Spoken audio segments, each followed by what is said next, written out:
Good evening. Our news summary for this Monday, 7th of April.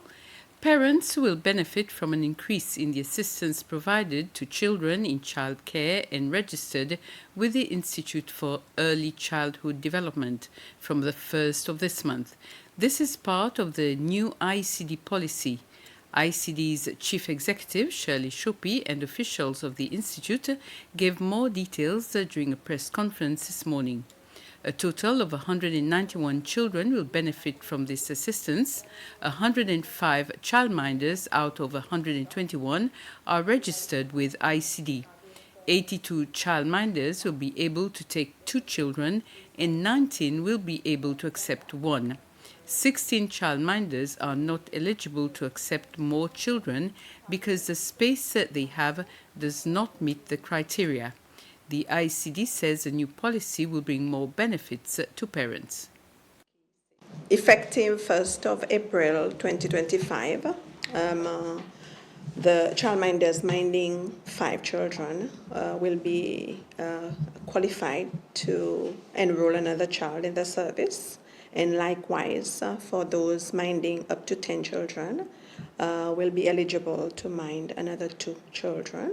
And this is subject to the availability of space with regards to the national standards vis-a-vis staffing and quota. With this change in policy, a total of 191 children will be benefiting from this change, and this includes 86 childminders will be getting 2 children maximum, and 19 childminders, a total of additional of 1 child.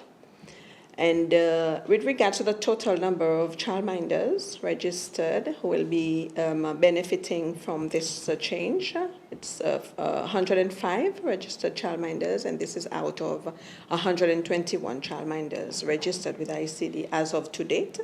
And there are 16 childcare services who will not be eligible for this change because of the space issue in their homes. With regards to budget implications, a total of 1.2 million will be needed to implement the policy with regards to changing quota.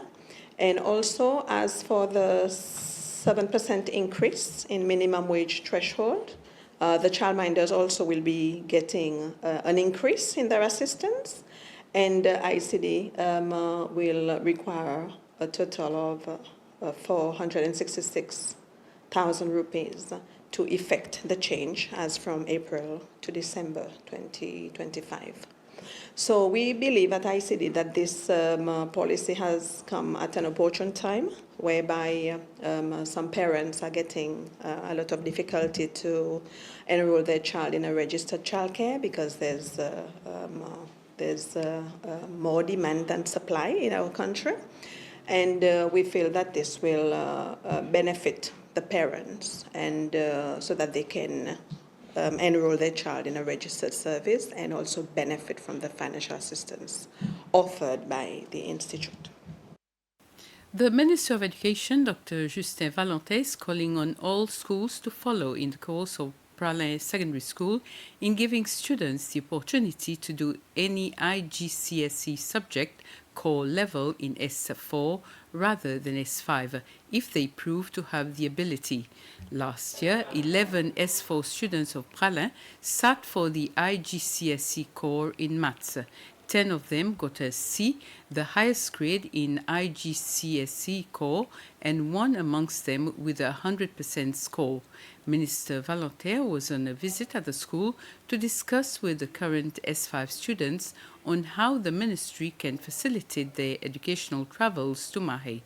The minister gave them the guarantee that the ministry will care for the boat expenses and stay on Mahe. The CEO of the Chagos Islands Foundation, the CIF, Dr. Frauke Fleischer-Dogle, says that the project to build Aldabra House is progressing well. The site selected for the 297 million rupee project is found on the other side of the road facing the Pangaea apartments at Roche Cayman. Dr. Fleischer-Dogley says that SIF is in discussion with the Department of Transport regarding plans to repair the bridge that is found close to that property, as this will have an impact on the site where Aldabra House will be located. Dr. Fleischer-Dogley has indicated that the plans for the multi-purpose facility, which aims at creating an engaging experience for visitors, will be submitted to the planning authority once those discussions are finalized. The Seychelles Commercial Bank has announced that its Victoria branch, which was previously located at Kingsgate House, will temporarily relocate to Chagos Tower next to Orion Mall starting from April the 9th this year. This relocation is due to the imminent demolition of Kingsgate House. The temporary branch of Chagos Tower will be open Monday to Friday from 8 a.m. to 2:30 in the afternoon and on Saturdays from 8 a.m. until 11 a.m. All other branches will continue to operate during their normal hours. There are 11 cases before the Court of Appeal for the first session this year. The Court of Appeal will be in session throughout the week.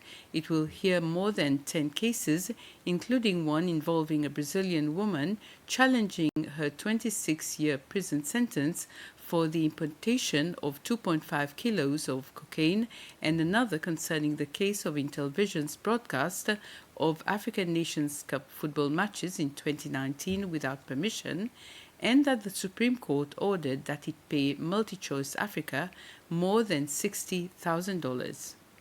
The Court of Appeal has begun hearing cases on its docket for the first session of the year.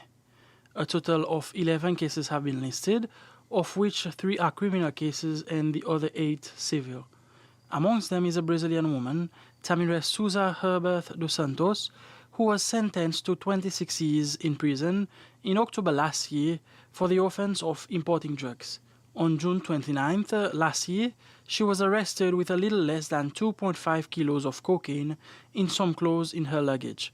Her appeal is against the sentence.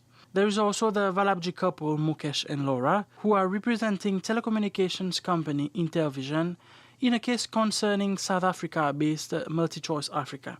This is in relation to certain football matches from Africa Cup of Nations 2019 that Intelvision broadcasted here in Seychelles without permission. In October, the court ruled that Intelvision must pay $60,000 and another payment of just over 6,600 rupees. All cases will be heard this week, and those that the President of the Court of Appeal, Judge Anthony Fernando, is on the panel to hear will pass first. I must state that all the appeal cases in which I am a member of the panel and those in which I am the main scribe have been listed to be heard before the other appeal cases. This is due to the fact that I have to leave the country tomorrow for urgent personal reasons. I can assure you that the judgments in which I am the scribe will be delivered at the end of this session, the date of which will be determined by the Justice of Appeal appointed to act during my absence, in consultation with the other justices.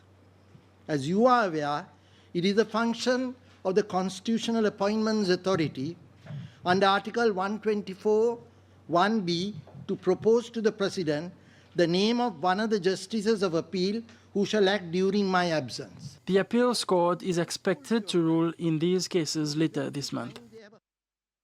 5 groups representing the Chagosians in Seychelles, Mauritius and the United Kingdom and other countries have welcomed the news that the British government, Mauritius, with the support of the United States, are finalizing a treaty for the Chagos Islands.